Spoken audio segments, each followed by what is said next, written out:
Parshat Re'eh opens up with the line, Re'eh anochi notein lifnechem hayom bracha uklala. See, I present before you today a blessing and a curse. Re'eh, see. What does it take to be able to see God in the world, to see our truth, to see blessing? It can be so challenging to see because we have so many blind spots, so much emotional baggage, so many inhibitions. But philosophers understand wisdom through the metaphor of sight, to have perspicuity, to have vision and clarity, to have foresight, to be able to view beyond the surface, to see a deeper reality, to grasp the meaning of our existence. The ability to see is perhaps itself one of the greatest blessings of the human condition. There's a famous parable of a blind man who was walking with a lantern. He was stopped in the street and asked, "If you are blind, why do you carry a lantern?" He responds, "To enable others to see." Part of our responsibility to see is to understand. But there's also the other aspect of seeing what others cannot and sharing that sight with them.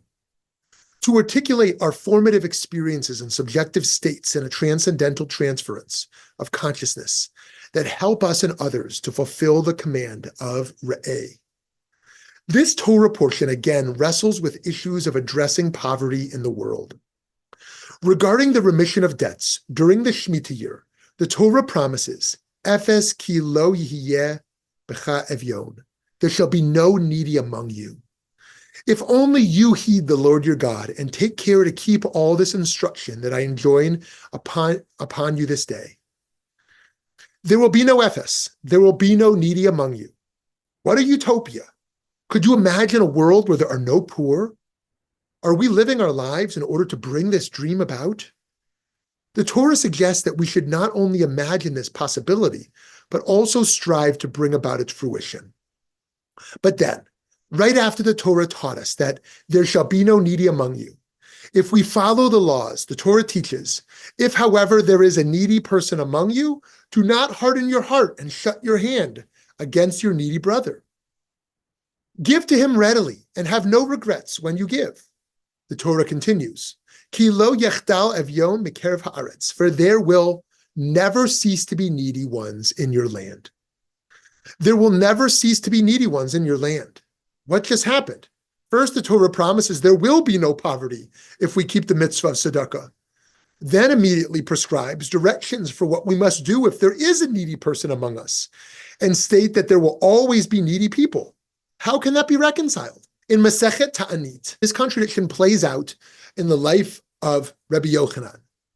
Ilfa and Rabbi Yochanan both decided to leave the yeshiva to do business because they were both frightfully poor. And the Torah says in Re'eh, Efes ki lo yihyeh b'cha evyon, meaning that everyone is obligated to see to it that he or another does not become poor.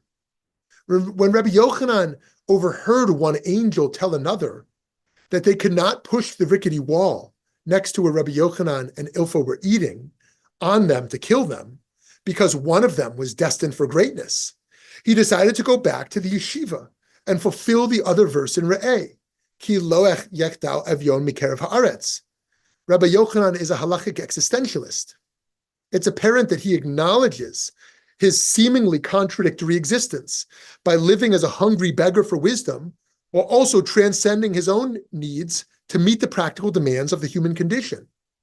To dream both for Mashiach, for redemption, and for immutable stability, for a redemption for consistency, and for paradisical freedom and slow servitude to the good, incrementalism, and the just requires integrity, mentorship, faith, and wisdom. Rashi, discussing this textual contradiction, argues that we have different spheres of obligation, saying, Hata'ev ta'ev kodem. Whoever is more wanting takes precedence.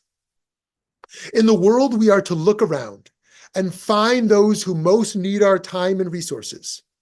Rashi further argues that Aniyei ircha kodmin la'aniyei ir acheret, that the poor of your city take precedence to the poor of another city. The sage says Torah has given us a commandment of tzedakah that will allow for the eradication of poverty among the Jewish people, an eradication of poverty at home in our communities, and an eradication of poverty in our immediate midst. That then, when the Torah tells us that there will never cease to be poverty, it's referring to poverty outside of our immediate sight and community. When it comes to the poverty that is in our midst, we must be idealists and protest the apathy of the soul and spirit that prevents us from giving to the point of de machzoro, to the point where we can solve the problem. Yet when it comes to the great universal problems of our age, we can not only be idealists, instead we must be realists and understand that while we must contribute, we cannot immediately solve all of the world's problems. As Pirkei Avot famously teaches, Lo alecha hamlacha ligmor, v'lo ata ben chorin, v'hibatel mimena. It is not your duty to complete all of the work, but you are not free to desist from it. But when does one move from the local to the universal in one's giving? And is there such thing as the local anymore in a globalized, interconnected, technological age? Must every Jewish child in our neighborhood be given access to a Jewish education before we can attend to the HIV crisis? Must every Jewish senior citizen in Manhattan be given adequate nursing before we can ensure that African babies have malaria vaccinations? I would argue that Rashi's first statement on this verse, Ta'ev Kodem, indicates the contrary. While it's true that Jewish and local causes should come first, it cannot be at the expense of needs in other parts of the world. We need to ensure that our shul is well-funded, that the poor in our local population are accounted for, that Israel is secure and growing. But we must also address global issues on some level, according to our ability to give. We live in a world where over 1 billion people of the 7 billion world population live on less than $1 a day, and where over 2 billion live on less than $2 a day. We live in a global environment in which about 870 million people lack adequate food and more than 1 billion lack access to safe drinking water, contributing to an estimated 22,000 children who die every day as a consequence of poverty. Further, the rapid spread of the HIV virus, the burgeoning Ebola crisis, the threats of global warming, the lack of access to education, vaccinations, and job training in the developing world leaves us overwhelmed at our divine mandate. I have been fortunate to spend some time in developing countries, engage in Jewish service learning work. One of the most important lessons I learned was the Jewish priority not just to give to someone directly to solve an immediate issue, but to give to the point where it is sustainable. Sustainable development is not only the most advanced way to promote international development and to assist communities, but it's also the most appropriate way to assist anyone to ensure a safer and happier future that embodies dignity and endurance. Sometimes it's true that if you teach a man to fish, he will fish for a lifetime. And sometimes it's true that millions of men know how to fish, but need a fishing rod. And sometimes it's true that millions of men know how to fish and have fishing rods, but have no lake or no fish. We can share our dollars, we can share our resources, and we can share our ideas in ways that are respectful, measured, and desired.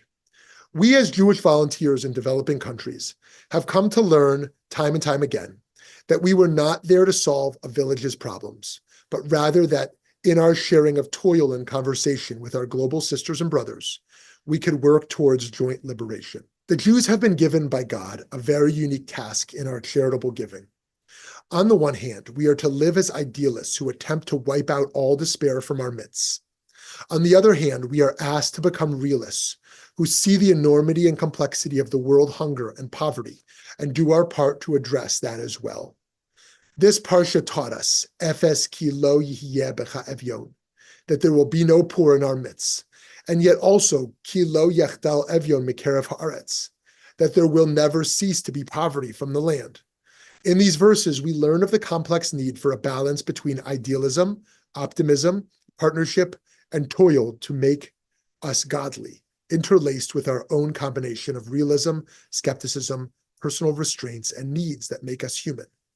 To lack either side of the equation is to lose one's angelic self or one's animal self, both necessary for the human condition of free choice and spiritual choice. But if we are too extreme on either side, we may fall victim to radical extremities of our own age, radical particularistic fundamentalism, or radical universalistic secularism, clashing in an age of collective oppressive communism, collective militant Islam, or hyper-individualistic Western hedonism. There can be no other safe option than Re'eh, to see ourselves naked, bare, and humble before the Ribbono Shel Olam, with an ethereal task greater than our capabilities, with a mission to wipe out all lacking from the earth, both on our block and throughout the planet. I bless us all today that we can keep our heads up with confidence, hope, and conviction to continue our work to improve ourselves, our families, our local community, Israel, and the Jewish people at large, striving for nothing short of the most idealistic perfection, while simultaneously joining as global citizens to lessen the burdens of the universal stranger lying in destitution without proper health care, education, food and water, or the basic dignity of proper shelter, clothing, and emotional nourishment. Shabbat Shalom.